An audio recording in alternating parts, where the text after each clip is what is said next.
जय भोलेनाथ दोस्तों, कैसे हैं आप सब। उम्मीद करती हूँ कि आप सब अच्छे होंगे और आप सभी व्यूवर्स को सावन के सोमवार की बहुत बहुत शुभकामनाएं। मैं भोलेनाथ से प्रार्थना करूँगी कि उनकी कृपा दृष्टि आपके परिवार पर बनी रहे। आज सावन के महीने का पहला सोमवार है और आज मैं आपके लिए लेकर आई हूँ सोमवार की कहानी। इस सोमवार की कहानी को आप साल भर पढ़ने वाली सोमवार, सावन के सोमवार, महीने के सोमवार, 21 सोमवार, 16 सोमवार किसी भी व्रत में पढ़ सकते हैं। तो आइए दोस्तों, कहानी की शुरुआत करते हैं। बहुत समय पहले की बात है। किसी नगर में एक साहूकार रहता था। उसके घर में धन की कोई कमी नहीं थी, लेकिन उसकी कोई संतान नहीं थी। इस कारण वह बहुत दुखी रहता था। पुत्र प्राप्ति के लिए वो हर सोमवार व्रत रखता था और पूरी श्रद्धा के साथ शिव मंदिर जाकर भगवान शिव और माता पार्वती की पूजा करता था। उसकी भक्ति देखकर माँ पार्वती प्रसन्न हो गई और भगवान शिव से साहूकार की मनोकामना पूर्ण करने की इच्छा जताई। पार्वती की इच्छा सुनकर भगवान शिव ने कहा कि हे पार्वती, इस संसार में प्राणी को उसके कर्म का फल मिलता है। जिसके भाग्य में जो लिखा होता है वो उसे भोगना ही पड़ता है। लेकिन पार्वती माँ नहीं मानी और उन्होंने साहूकार की भक्ति का मान रखने के लिए मनोकामना पूर्ण करने की इच्छा जताई। माता पार्वती के आग्रह पर भगवान भोलेनाथ ने साहूकार को पुत्र प्राप्ति का वरदान दिया, लेकिन साथ ही साथ यह भी कहा कि उसके बालक की आयु केवल 12 वर्ष की होगी। माता पार्वती और भगवान शिव की इस बात को साहूकार सुन रहा था।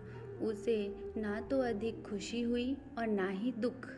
वह पहले की ही भांति शिव जी की पूजा करता रहा। कुछ समय के बाद साहूकार के घर एक पुत्र का जन्म हुआ। जब वह बालक 11 वर्ष का हुआ तो उसे पढ़ने के लिए काशी भेज दिया गया।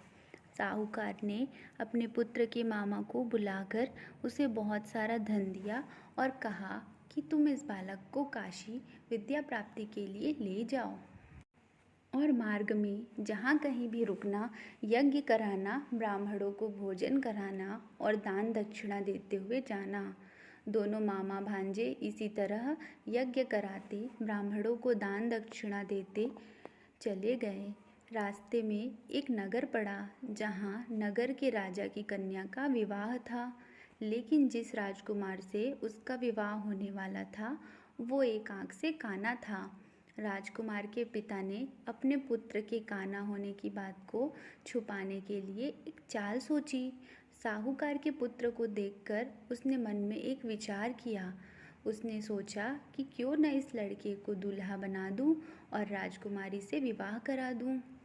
विवाह के बाद इसको बहुत सा धन देकर विदा कर दूंगा और राजकुमारी को अपने नगर ले जाऊंगा। लड़के को दूल्हे के वस्त्र पहनाकर राजकुमारी से विवाह कर दिया गया। लेकिन साहूकार का पुत्र ईमानदार था। उसे यह बात सही नहीं लगी। उसने अवसर पाकर राजकुमारी की चुन्नी के पल्ले पर लिखा कि तुम्हारा विवाह तो मेरे साथ हुआ है, लेकिन जिस राजकुमार के साथ तुम्हें भेजा जाएगा वो एक आँख से काना है। मैं काशी पढ़ने जा रहा हूँ। जब राजकुमारी ने चुन्नी पर लिखी बातें पढ़ी तो उसने अपने पिता को यह सब बात बताई। राजा ने अपनी पुत्री को विदा नहीं किया, जिससे बारात वापस चली गई। दूसरी ओर साहूकार का लड़का और उसके मामा काशी पहुँचे। काशी पहुंचकर उन्होंने यज्ञ किया। जिस दिन लड़के की आयु 12 साल की हुई उसी दिन वह यज्ञ रखा गया था। लड़के ने अपने मामा से कहा कि मामा जी, मेरी तबीयत कुछ ठीक नहीं रही है। मामा ने कहा, भांजे तुम अंदर जाकर सो जाओ। शिव जी के वरदान के अनुसार कुछ ही देर में उस बालक के प्राण निकल गए। अपने भांजे को मृत देखकर उसके मामा ने रोना शुरू कर दिया। संयोग से उसी समय शिव जी और माता पार्वती उधर से जा रहे थे। माता पार्वती ने कहा, भगवान, मुझे इसके रोने का स्वर सहन नहीं हो रहा। आप इस व्यक्ति के कष्ट को दूर करें। जब शिव जी ने बालक के समीप जाकर देखा तो बोले कि यह वही साहूकार का पुत्र है जिसे मैंने 12 वर्ष की आयु का वरदान दिया था और इसकी आयु अब पूरी हो चुकी है।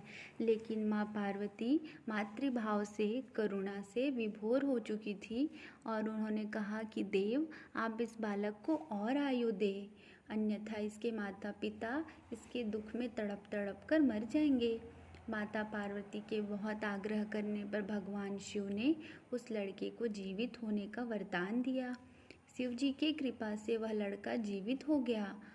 शिक्षा समाप्त करके लड़का मामा के साथ अपने नगर की तरफ चल दिया।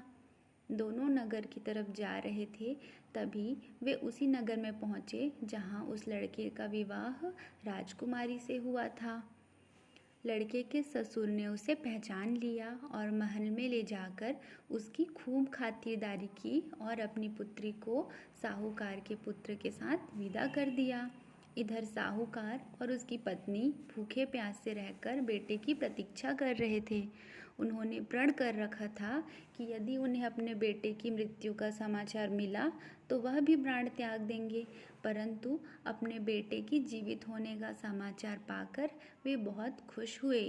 उसी रात भगवान शिव ने व्यापारी के स्वप्न में आकर कहा कि हे श्रेष्ठी, मैंने तेरे सोमवार के व्रत करने, व्रत कथा सुनने और तेरी पूजा अर्चना से प्रसन्न होकर तेरे पुत्र को लंबी आयु का वरदान दिया है और इस प्रकार से जो कोई भी सोमवार व्रत करता है, सोमवार व्रत की कथा सुनता है, पढ़ता है, उसके सभी दुख दूर होते हैं और सभी मनोकामनाएं पूर्ण होती है। बोलो भोलेनाथ की जय।